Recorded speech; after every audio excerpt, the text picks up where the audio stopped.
কোৱা হয় নাৰীৰ সৃষ্টিশীলতাৰ প্ৰতীক।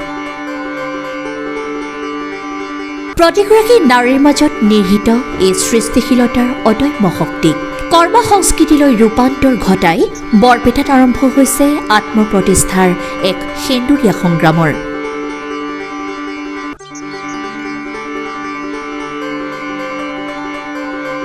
এজাক কৰ্মঠ মহিলাই নিৰন্তৰভাৱে ব্ৰতী হৈছে স্বাৱলম্বনৰ সেন্দুৰীয়া যাত্ৰাত।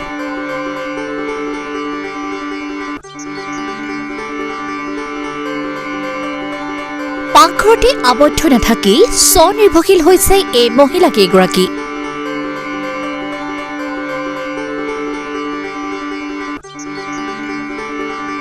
এয়া কিদৰে সম্ভৱ?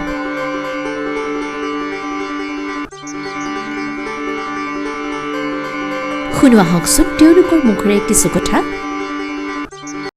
মোৰ নাম বাসন্তী কলিতা, মোৰ হাজবেণ্ডৰ নাম শ্ৰী ৰঞ্জিত কলিতা। মই আজি বন্ধনৰ লোন ল'বা 12 বছৰ প্ৰায় হ'ল। এই 12 বছৰৰ পিছৰ পৰা মই গৰু কিনিলোঁ, তাৰপিছত ঠেলা বান্ধিলোঁ মোটামুটি 15খনমান, তাৰপিছত এখন নতুন কৰি দোকান দিলোঁ।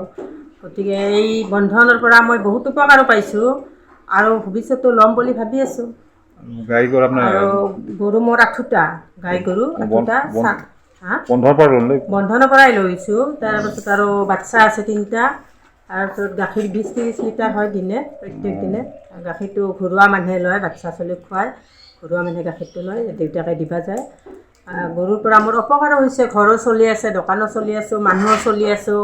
গোটেই মানে সেইটো বন্ধনৰ লোন লৈয়ে মই কৰি আছোঁ আৰু এখন ল'বা মই ইচ্ছা কৰি আছোঁ বন্ধন।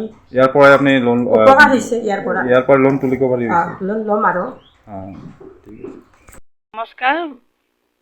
বন্ধনটো লৈ আমি তাৰমানে কৰিছোঁ বিজনেছ।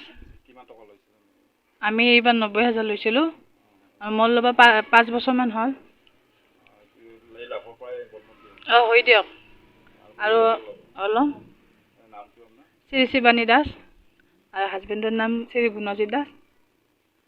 মোৰ নাম শ্ৰী দুলু দাস। মোৰ তেখেতৰ নাম হৈছে চিত্তৰঞ্জন দাস। তেখেতে মোৰ লোন ল'বাৰ আজি 12 বছৰে হ'ল। প্ৰথমৰ পৰা লৈয়ে মই কিন্তু বহুত উন্নত হৈছোঁ আৰু ভৱিষ্যতেও যাতে এনেকৈ মই লোনটো লৈ থাকিব পাৰোঁ। মোৰ তেখেত মেচিনৰ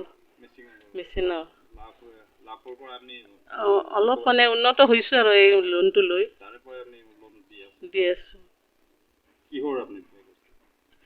মেচিনৰে চিলাই মেচিনৰ তেখেতে মেকানিকো তাৰমানে সেইপৰা মোৰ অলপ মানে হেৰি হৈছে আৰু সকাহ পাইছোঁ আৰু ভৱিষ্যতে ল'ম আশা কৰিছোঁ আৰু এইখিনিৰ কাৰণে।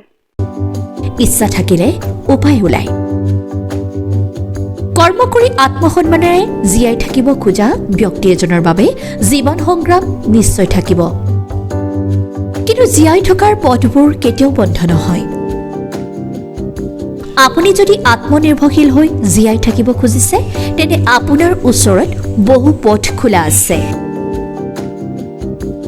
পথপ্ৰায় একে অভিজ্ঞতা জিলাখনৰ আন এগৰাকী যুৱ ব্যৱসায়ীৰ। পৰিয়ালৰ ভৰণ পোষণ দিবলৈ প্ৰয়োজনীয় কৰ্মসংস্থাপনৰ বাবে চৰকাৰৰ মুখলৈ নাচাই এই যুৱকজনে কাষ চাপিছিল বন্ধন বেংকৰ। বেংকে তেওঁক বিমুখ কৰা নাছিল। এবাৰ প্ৰথম লৈছোঁ। কি ব্যৱসায় আৰম্ভ কৰিছে? এইবাৰ ডিষ্টিল ৱাটাৰ, বেটাৰী পানী। কিমানমান লিটাৰ ডেইলি চেল? আমাৰ ডেইলি আপোনাৰ 400, 300, 500 লিটাৰ হয়। কেতিয়াবা বেছি হয়, কেতিয়াবা কম হয়। পাইকাৰী কৰে? পাইকাৰী হয়। এনেই বন্ধৰ লোন লৈ পাই মানে লাভৱান হৈছে? এইবাৰ ভালেই লাগিছে। তাৰমানে বন্ধনৰ পৰা লোন লোৱাৰ পৰা অলপ তাৰমানে মালটো বেছি আনিব পাৰছোঁ, অলপ ডেলিভাৰী বেছিকৈ নিব পাৰছোঁ। ইয়াৰ পৰাই লোনটো ৰিকভাৰী হৈ আছে। ইয়াৰ পৰাই দি আছে, লাভৰ পৰাই। আজি অসমত হাজাৰ হাজাৰ পুৰুষ মহিলাই চৰকাৰী চাকৰিৰ বাবে আশা পালি নাথাকি বন্ধন বেংকৰ সহায়ত আগবঢ়াই নিছে তেওঁলোকৰ সফল কৰ্মসংস্থাপনৰ সংগ্ৰাম।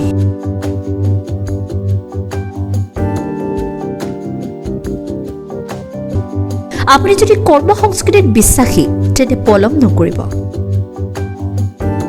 বন্ধন বেংকে আপোনাক সহায় কৰিবলৈ সকলো সময়তে সাজু হৈ আছে। বৰপেটাৰ পৰা নিখিল দাসৰ ৰিপৰ্ট, এ নিউজ 24/7।